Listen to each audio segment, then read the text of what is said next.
നമസ്കാരം. Ultimate life vision എന്ന ഈ ചാനലിലേക്ക് സ്വാഗതം.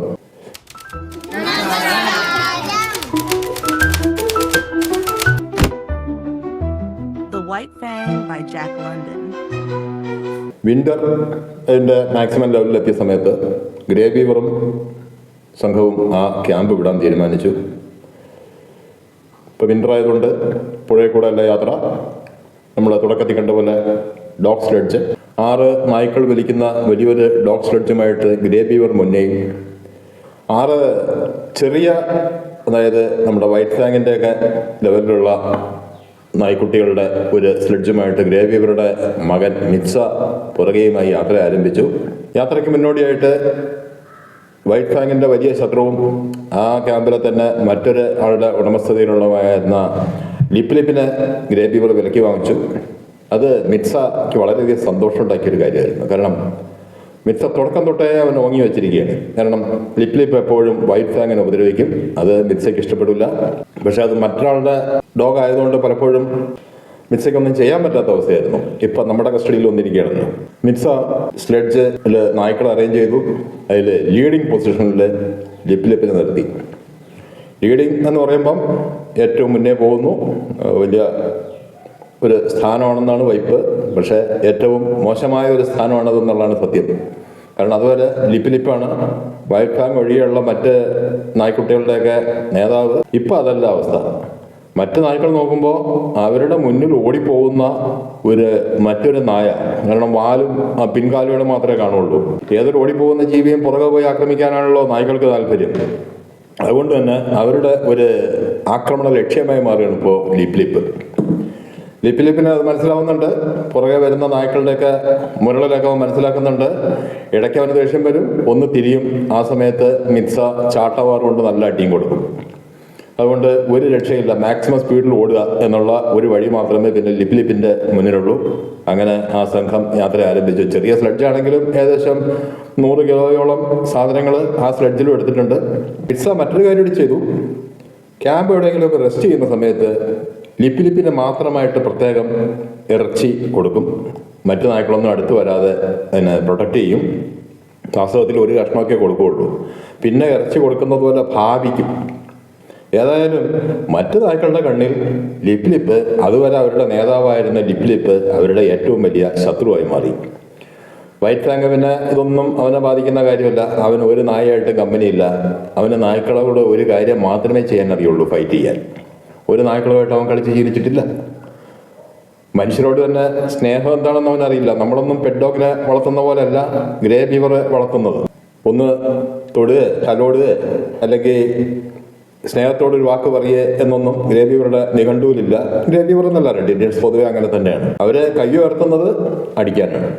അതുകൊണ്ട് തന്നെ കാലക്രമേണ വൈറ്റ് ഫാങ്ങിൻ്റെ മനസ്സിൽ മനുഷ്യരുടെ കൈ എന്ന് പറഞ്ഞാൽ അതൊരു ശത്രു ഭാവത്തിൽ നിൽക്കുന്ന ഒരു സംഭവമായി മാറുകയാണ്. പോകുന്ന വഴിക്ക് പല സ്ഥലത്തും നിർത്തുമ്പോൾ അതവൻ പ്രത്യേകം ഫീൽ ചെയ്യുന്നുണ്ട്. കാരണം റെഡ് ഇന്ത്യൻസ് അല്ല ബാക്കിയെല്ലാവരും. അവർ പലപ്പോഴും നായ്ക്കളെ കാണുമ്പോൾ സ്നേഹത്തോടെ അടുത്ത് വരും, തടവും. പക്ഷെ വൈറ്റ് ഫാങ്ങിനെ തടവാൻ ശ്രമിച്ചാൽ അവൻ അപ്പം മരളും. കാരണം അവന് അതൊന്നും ഇഷ്ടമല്ല. ആ യാത്രക്കിടയിൽ മറ്റൊരു കാര്യം കൂടി നടന്നത്, വൈറ്റ് ഫാങ്ങിൻ്റെ അതുവരെയുള്ള ഒരു നിയമം, അവൻ്റെ മനസ്സിൽ ഒരു നിയമമുണ്ട്. അതായത് ദൈവങ്ങളെയൊന്നും നമ്മൾ ആക്രമിക്കാൻ പാടില്ല. അവൻ ആദ്യമായിട്ടും അവസാനമായിട്ടും ഒരു മനുഷ്യ ദൈവത്തിനെയാണ് ആക്രമിച്ചിരിക്കുന്നത്, ഗ്രേ ബീവറെയാണ്. ഒന്ന് ആദ്യമായിട്ട് കണ്ടുമുട്ടിയ ദിവസം, പിന്നൊന്ന് കിച്ചേ പോയ ദിവസം. പിന്നീട് അവന് മനസ്സിലായിട്ടുണ്ട്, ഒരു കാരണവശാലും മനുഷ്യനെ ഉപദ്രവിക്കരുത്. അവൻ്റെ കൂടെയുള്ള ആൾക്കാരാണെങ്കിൽ അവൻ മറ്റൊരു റൂളാണ് അവൻ്റെ മനസ്സിൽ. ഒപ്പത്തിനൊപ്പം ഉള്ളവരെയോ അല്ലെങ്കിൽ വീക്കായിട്ടുള്ളവരെയോ അറ്റാക്ക് ചെയ്യുക. സ്ട്രോങ് ആയിട്ടുള്ളവരെ കണ്ടാൽ സറണ്ടർ ചെയ്യുക. ക്യാമ്പിൽ തന്നെ വലിയ നായ്ക്കളുണ്ട്, അവരെ കണ്ടാൽ വൈറ്റ് ഫാങ് പ്രശ്നമൊന്നും ഉണ്ടാക്കില്ല. അതേസമയം അവൻ്റെ ഒപ്പത്തിനൊപ്പമുള്ള ആരെങ്കിലും കണ്ടാൽ അവൻ ഒന്നേ അറിയുള്ളൂ, ചാടി വീഴുക, അറ്റാക്ക് ചെയ്യുക. ലിപ്പ് ആണെങ്കിൽ ഇപ്പം മിറ്റ്സയുടെ അടുത്ത് നിന്ന് മാറില്ല. കാരണം എല്ലാ നായ്ക്കളും അവനെതിരെ തിരിഞ്ഞിരിക്കുകയാണ്. അതുവരെ അവൻ്റെ ലീഡർഷിപ്പിൽ നടന്ന നായ്ക്കളെല്ലാം ഇന്ന് അവനെതിരാണ്. യാത്രകളിൽ ഒരു ദിവസം ഒരു വില്ലേജിൽ ക്യാമ്പ് ചെയ്തു. ആ വില്ലേജിൽ വൈറ്റ് ഫാങ് നടക്കുന്ന സമയത്ത് ഒരു ഭാഗത്ത് ഒരു പയ്യൻ ഇറച്ചി വെട്ടിക്കൊണ്ട് നിൽക്കുന്നത് വൈറ്റ് ഫാങ്ങിൻ്റെ ശ്രദ്ധയിൽപ്പെട്ടു. അവൻ്റെ ക്യാമ്പിലും പലപ്പോഴും അത്തരം സംഭവങ്ങൾ ഉണ്ടാവാറുണ്ട്. വലിയ മൃഗങ്ങളെയൊക്കെ വേട്ടയാടി പിടിക്കുന്നു, വെട്ടുന്നു. അങ്ങനെ വെട്ടുന്ന സമയത്ത് ഒരു റൂളുള്ള എന്താണെന്ന് വെച്ചാൽ തെറിച്ച് വീഴുന്ന ഇറച്ചി കഷ്ണം അടുത്ത് നിൽക്കുന്ന നായ്ക്കളാണ്. അത് പിന്നെ മനുഷ്യർ ഉപയോഗിക്കില്ലല്ലോ, നിലത്ത് വീണത്. ഇവിടെയും അതേപോലെ ഒരു ഇറച്ചി കഷ്ണം തെറിച്ച് വീണു. അത് വൈറ്റ് ഫാങ് എടുത്തു. പക്ഷെ ആ പയ്യൻ അവന് ഒരു കാര്യം ഉണ്ടായിട്ട്, പൊതുവായി നായ്ക്കളെ കാണുമ്പോൾ കല്ലെറിയുക അല്ലെങ്കിൽ ഉപദ്രവിക്കുക എന്നുള്ള ഒരു രീതി പലർക്കും ഉണ്ടല്ലോ. ആ ഒരു ശൈലിയിൽ അവൻ ഒരു വടിയെടുത്ത് വൈറ്റ് ഫാങ്ങിൻ്റെ നേരെ ചെന്നു. വൈറ്റ് ഫാങ് ഓടി. പക്ഷെ അത് അവന് പരിചയമില്ലാത്ത സ്ഥലമാണ്. ഓടിച്ചെന്നവൻ 2 കൂടാരങ്ങളുടെ ഇടയിൽപ്പെട്ടു. ആ പയ്യൻ വടിയായിട്ട് മുന്നിലേക്ക് വരികയാണ്. ഒരു നിമിഷത്തേക്ക് വൈറ്റ് ഫാങ് പരിസരം മറന്നു. എന്ത് സംഭവിച്ചു എന്ന് ആ പയ്യന് മനസ്സിലായില്ല. പക്ഷെ അവൻ്റെ കൈ മുറിഞ്ഞ് ചോര ഒഴുകുന്നതാണ് കാണുന്നത്. വൈറ്റ് ഫാങ്ങിൻ്റെ ആക്രമണം അത്രയും ക്യുക്കായിരുന്നു. അവൻ ആ പയ്യൻ്റെ കൈ കടിച്ചു പറിച്ചു. അവിടെ നിന്ന് ഓടി രക്ഷപ്പെട്ടു. പയ്യൻ കരഞ്ഞുകൊണ്ട് അവൻ്റെ വീട്ടിലെത്തി. അവിടെ നിന്ന് ഒരു സംഘം ആൾക്കാർ ഗ്രേ ബീവറുടെ കൂടാരത്തിന് നേരെ പകരം ചോദിക്കാനായി യാത്രയായി. ഈ സമയത്ത് വൈറ്റ് ഫാങ് ചെന്ന് ഗ്രേ ബീവറുടെ കാൽക്കൽ കിടക്കുകയാണ്. അവനറിയാം അവൻ നിയമം ലംഘിച്ചിരിക്കുന്നു, ശിക്ഷ കിട്ടും, അതിപ്പോൾ പെട്ടെന്ന് കിട്ടിയാൽ വാങ്ങിക്കാട്ടോ. ആ സമയത്താണ് അവൻ നോക്കുമ്പോൾ ഒരു സംഘം ആൾക്കാർ വരുന്നു. ഗ്രേ ബീവറും അവരും തമ്മിൽ തർക്കം. ഗ്രേ ബീവർ പറഞ്ഞു, ഒരു കാരണവശാലും വൈറ്റ് ഫാങ്ങിനെ തൊടാൻ പറ്റില്ല. അവനെന്ത് തെറ്റ് ചെയ്തു? നിലത്ത് വീണ ഇറച്ചി കഷ്ണം എടുത്തതാണ്. അവനെ ഉപദ്രവിച്ചാരാ? അപ്പോൾ അവൻ തിരിച്ചറ്റാക്ക് ചെയ്തു. അതോടെ വൈറ്റ് ഫാങ്ങിൻ്റെ പുതിയ ഒരു നിയമം മനസ്സിലാവുകയാണ്. മനുഷ്യ ദൈവങ്ങൾ 2 തരമുണ്ട്, സ്വന്തം ദൈവവും അല്ലാത്ത ദൈവവും. സ്വന്തം ദൈവങ്ങളെ നമ്മളൊരു കാരണവശാലും ഉപദ്രവിക്കാൻ പാടില്ല. അല്ലാത്ത ദൈവങ്ങളെ നമുക്ക് വേണമെങ്കിൽ അത്യാവശ്യ ഘട്ടങ്ങളിൽ ഉപദ്രവിക്കാം. ആ റൂള് വൈകുന്നേരം ഒന്നുകൂടി കൺഫേംഡായി.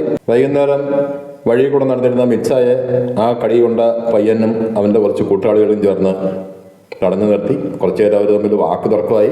പിന്നെ അടി തുടങ്ങി. മിച്ച ഒറ്റയ്ക്കേ ഉള്ളൂ, മറ്റൊരു 5-6 കുട്ടികളുണ്ട്. ഏതായാലും മിച്ച അടി കൊണ്ട് തിരിയുന്നത് വൈറ്റ് ഫാങ് കണ്ടു. അത്തരം വഴക്കുകളൊക്കെ അവൻ പലപ്പോഴും ക്യാമ്പിലും കണ്ടിട്ടുണ്ട്. മനുഷ്യർ അങ്ങോട്ടും ഇങ്ങോട്ടും ഒക്കെ വഴക്കുണ്ടാക്കും. അത് ദൈവങ്ങളുടെ കാര്യം വൈറ്റ് ഫാങ് അത് ശ്രദ്ധിക്കാറില്ല. പക്ഷെ ഇപ്പം അവൻ കുറച്ചു നേരം കഴിഞ്ഞപ്പോൾ അവൻ്റെ മനസ്സിൽ ചിന്ത വന്നു, അതിൽ ഒന്ന് എൻ്റെ ദൈവവും മറ്റേത് അന്യദൈവങ്ങളുമാണല്ലോ. അതോടെ വൈറ്റ് ഫാങ് ഇടപെട്ടു. അവൻ ആ വഴക്ക് നടക്കുന്നതിൻ്റെ ഇടയിലേക്ക് ചാടി വീണു.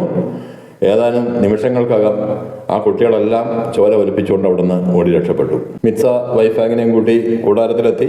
വിവരം അറിഞ്ഞ് ഗ്രേ ബീവർ അവന് പ്രത്യേക ഒരു പ്ലേറ്റ് ഇറച്ചി. അങ്ങനെയാണ് ഗ്രേ ബീവർ സ്നേഹം പഠിപ്പിക്കുന്ന അത്രേ ഉള്ളൂ. ഇറച്ചി കൊടുക്കും, അല്ലാതെ തൊടലും തടവടലും സംസാരിക്കലൊന്നുമില്ല. ഇറച്ചിയൊക്കെ കഴിച്ച് തീയുടെ ചൂടും കാഞ്ഞ് അന്ന് വൈറ്റ് ഫാങ് ഗ്രേ ബീവറുടെ കൂടാരത്തിൽ കിടന്നു. ഇന്ന് രാത്രി തന്നെ പുതിയ നിയമം ഒന്നുകൂടി കൺഫേം ആക്കാവുന്ന ഒരു അവസരം വൈറ്റ് ഫാങ്ങിന് കൈവന്നു. ഗ്രേ ബീവറുടെ കൂടാരത്തിന് മുന്നിൽ കിടക്കുമ്പോൾ, അന്യഗ്രാമമാണ്, പരിചയമില്ലാത്ത സ്ഥലമാണ്. ആ ഗ്രാമത്തിലുള്ള ഒരാൾ ആ കൂടാരത്തിൻ്റെ പരിസരത്തുള്ള എന്തെങ്കിലുമൊക്കെ കട്ടുകൊണ്ട് പോകാനായിട്ട് അവിടെ എത്തി. വൈറ്റ് ഫാങ്ങിന് അയാളുടെ മണം കിട്ടി. അതൊരു അന്യദൈവമാണ് എന്നവന് മനസ്സിലായി.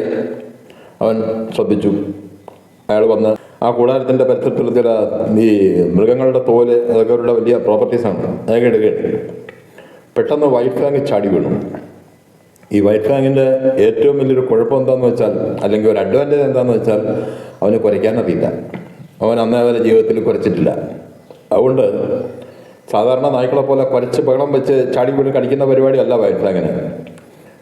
കള്ളന് അവിടെ അങ്ങനത്തെ ജീവി ഉള്ളതുപോലും അറിയില്ലായിരുന്നു. പെട്ടെന്നാണ് കടി വീണു. കള്ളൻ കയ്യിൽ കിട്ടിയ സാധനങ്ങളൊക്കെ വെച്ച് തിരിച്ചറ്റാക്ക് ചെയ്തു. അപ്പോഴേക്കും ഗ്രേ ബീവർ ഉണർന്നു. ഗ്രേ ബീവറെ കണ്ടതും കള്ളൻ ഓടി രക്ഷപ്പെട്ടു. ഇവിടെ വൈറ്റ് ഫാങ്ങിന് പുതിയൊരു നിയമം കൂടി മനസ്സിലാവുകയാണ്. അത്യാവശ്യ ഘട്ടങ്ങളിൽ നമ്മൾ അന്യദൈവങ്ങളെ ആക്രമിച്ചാൽ നമ്മുടെ ദൈവം എപ്പോഴും നമ്മുടെ രക്ഷയ്ക്കുണ്ടാവും. ദൈവമേ രക്ഷ.